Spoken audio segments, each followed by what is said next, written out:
And the Lord said, go out to the highways and hedges. Shalom. First and foremost, giving all praises, honor, glory, respect, and blessings to Yahweh, Ba'ashem, Yahweh Shai, Ba'ashem Rachakwadash. Salutations to the Lord's elect on the four corners of the earth, pushing this truth and sincerity while patiently waiting for Yahweh Shai's return. And double honors to our apostles and elders of Great Millstone, which have taught us everything we know through the spirit and power of Yahweh, Ba'ashem, Yahweh Shai.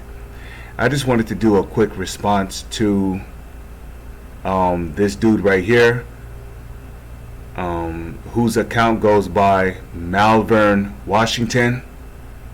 I'm gonna just click on his channel real quick.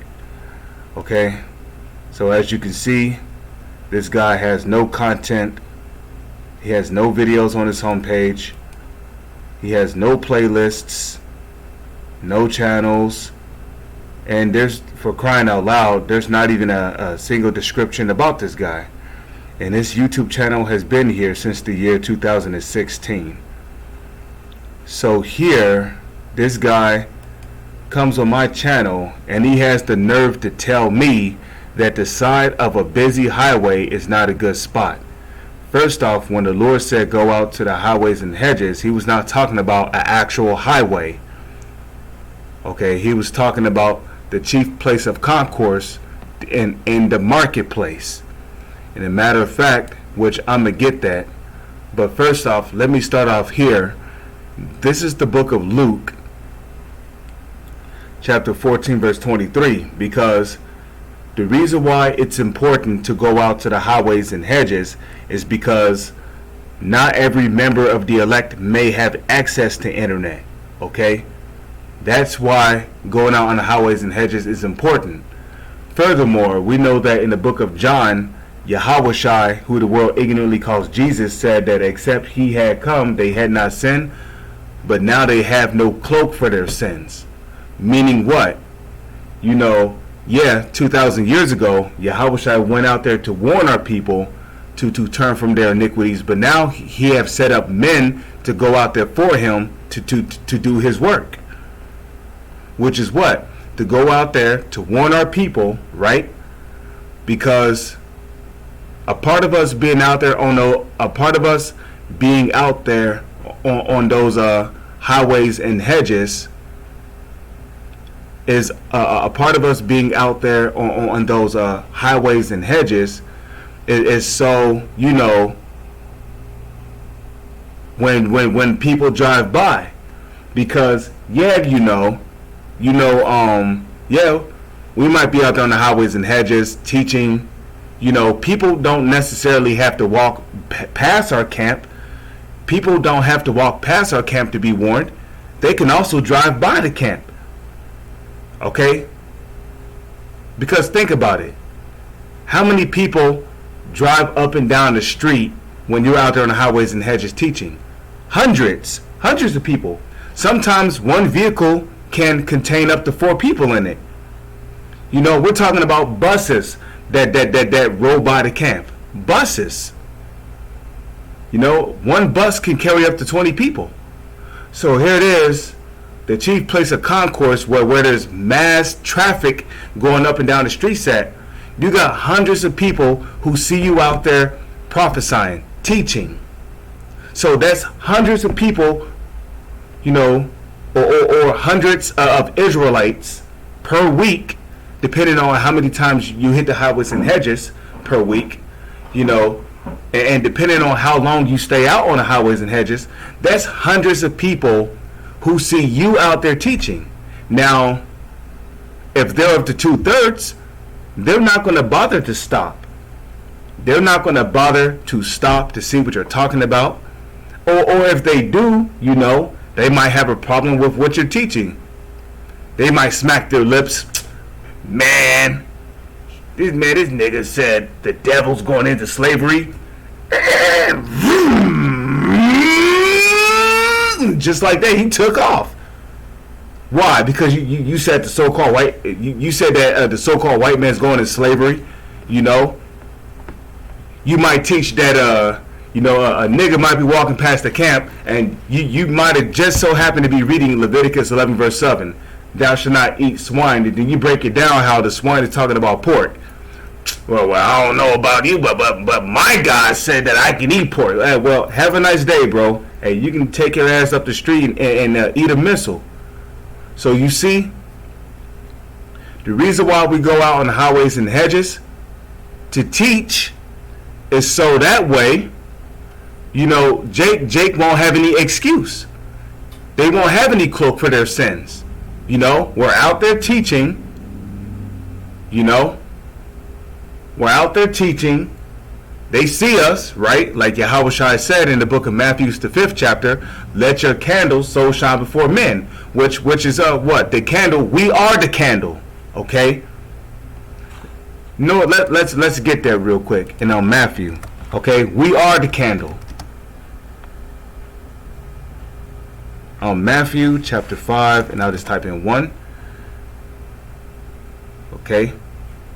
And then I'm hitting Central F here and type in candle. Okay, so this is the book of Matthew chapter 5 verse 14. It says, ye are the light of the world. Okay, it says a city that is set on a hill cannot be hid. Okay, neither do men light a candle and put it under a bushel. What does the bushel represent? The bushel represents a building. Here it is. You got the knowledge, wisdom, and understanding of the Holy Scriptures, but you're just sitting inside the building teaching all the time. So the bushel really represents your house, or whatever you live at, or wherever you live at. Okay. So you being the candle, you're not supposed to just hide inside of a building and teach all the time. You got to be out there on the highways and hedges too. Yahushua was out there on the highways and hedges prophesying. And what did Yahushua say in the book of Matthew? The servant is not greater than his master. I believe that's Matthew the 12th chapter. The servant is not greater than his master. Okay, Yahushua is the master. He went out on the highways and hedges and taught. We got to go out on the highways and hedges and teach. Rather if it's cold outside, rather if there's snow on the ground, rather if it's blazing hot outside, we got to go out there and teach. Okay, we got a mission to do. So what is this dude talking about? The highways is not a good area to teach. Yo, shut the fuck up, dude. You don't know what you're talking about. Okay? Well, why don't you take your ass out there and teach? Oh, that's right. You too scared to. You're afraid of what people might think of you if they see you with a Hebrew Israelite garment on. With a Bible in your hand, with a beard on your face. I mean, that's if you're even an Israelite. I mean, there's no way to tell because there's no videos of you teaching.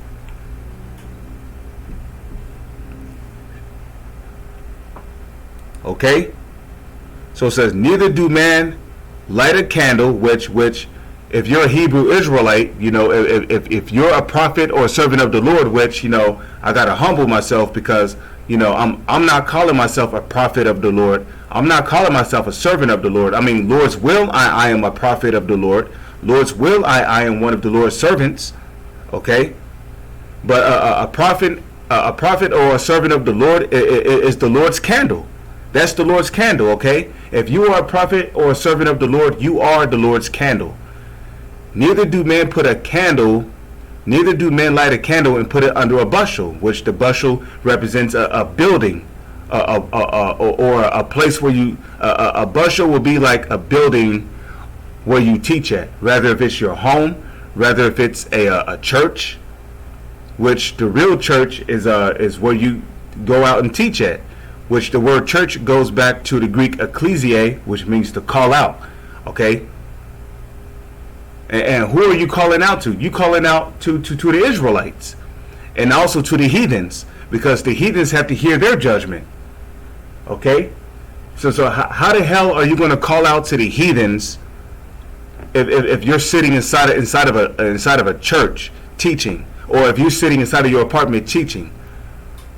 The scripture said, cry aloud, spare not, lift up thy voice like a trumpet. You gonna lift up your voice like a trumpet inside of your own apartment building? You gonna lift up your voice like a trumpet inside your own house? You gonna lift up your voice like a trumpet inside of these harlot houses, which is what these churches are? No, you gonna lift up your voice like a trumpet out on the highways and hedges, where many people can hear you. Okay, because your voice is also likened unto a flame, and the louder your voice is, the brighter the flame is. The more light that the flame gives off. Okay, the greater the flame, the more light the flame gives off. So your voice is likened unto a trumpet. So the louder your voice, the brighter the flame. Seeing that your voice is likened unto a flame. So neither do men light a candle and put it under a bushel, but on a candlestick. Okay, a candlestick, and it giveth light unto all that are in the house, which the house represents the highways and hedges. Okay. Okay, so Luke 14 verse 23, and the Lord said unto the servant, go out into the highways and hedges and compel them to come in. Which the word, when you look up this word compel, it really means to threaten. You know, like, hey, look, if you don't repent from your iniquities, the Lord is going to set you up to be put in a concentration camp. In the hour of martial law, you're going to be taken by, you know, you're going to be taken out of your house. You might be a prey or a victim of a shooting. You might be thrown into a FEMA camp and tortured. You know, you might become a victim of being mauled to death by tigers or lions or cougars or bears or wolves or hyenas, because the Lord is going to let these animals out of these different zoos around here. You know, I know down here in Niagara Falls, New York, there's a zoo. There's a zoo like right up the street from where I teach at, okay? And in these last days, the Lord's going to let these animals out the zoos, okay? Just like how they show you in that movie Jumanji. There's going to be rhinoceros running through the streets, you know, impaling people. There's going to be bulls running through the streets, impaling people, okay? These different lions are going to be hunting down kids, babies, pregnant women, children, eating them. You know, it's going to get bad out here, man. These different murder hornets that you like to see in these different zoos, they're going to be flying around stinging people to death. Birds is going to be pecking people, pecking out their eyes, their teeth.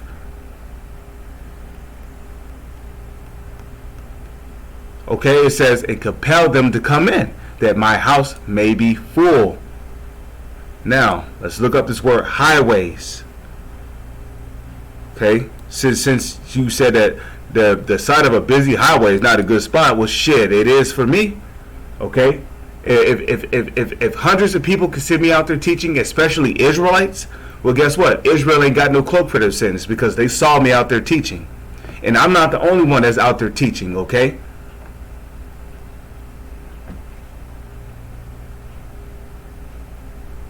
Highways. Let's see. What is this word for highways here? Strong's G 3598. Hadas. Hadas. Okay, hadas. As you see right there is hadas. And down here, what do we have? It says a way.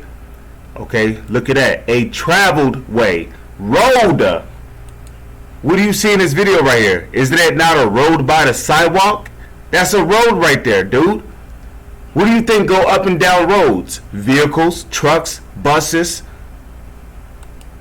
Okay, so that's a place of traffic. And that's what a highway is. A highway is a place of traffic where millions of people can see you teaching. Okay, a course of conduct, a way, manner of thinking, feeling, deciding. Okay.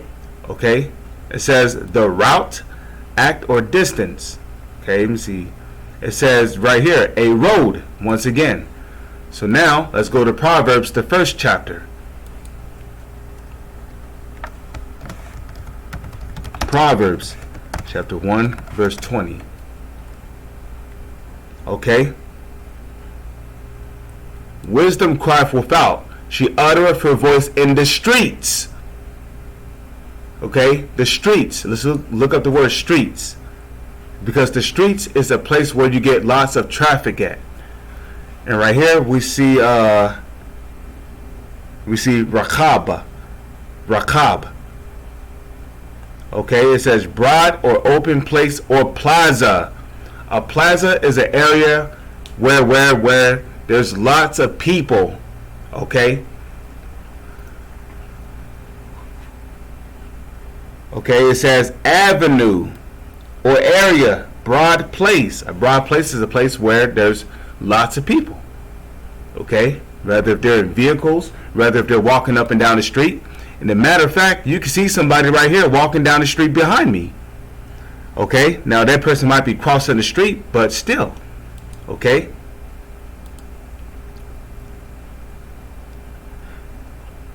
Okay, so wisdom crieth without, she uttereth her voice in the streets. She crieth in the chief place of concourse, in the openings of the gates, in the city, she uttereth her words, saying. Now let's look up this, concourse. Let's look up concourse. And we have ra'ash. Okay, the Hebrew word ra'ash. Okay, it says top, summit, upper part, chief, total, sum, height, front, beginning, head, top, tip, height, chief, head, man of, says of man, city, nation, place. You know, in a city, a place where there's lots of businesses going on at.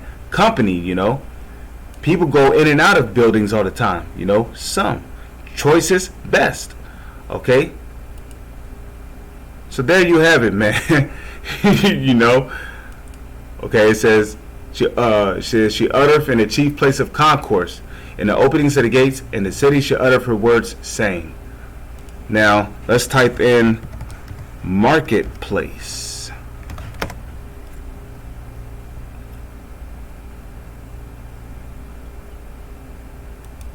Okay, Matthew chapter 20, verse 1. For the kingdom of heaven is like unto a man that is a householder, which went out early in the morning to hire laborers into his vineyard. Okay, and that man is Yahushua. Okay, and the laborers are who? His prophets and his servants. And when he had agreed with the laborer for a penny a day, he sent them into his vineyard, or vineyard. And he went out about the third hour and saw others standing idle in the marketplace. Okay? And said unto them, go ye also into the vineyard, and whatsoever is right I will give you. And they went their way.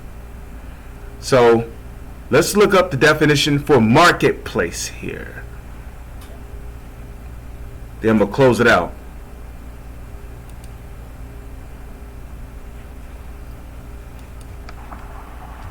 Strong's G58, Agara. Okay, hate speaking Greek. Strong's G58, Agara.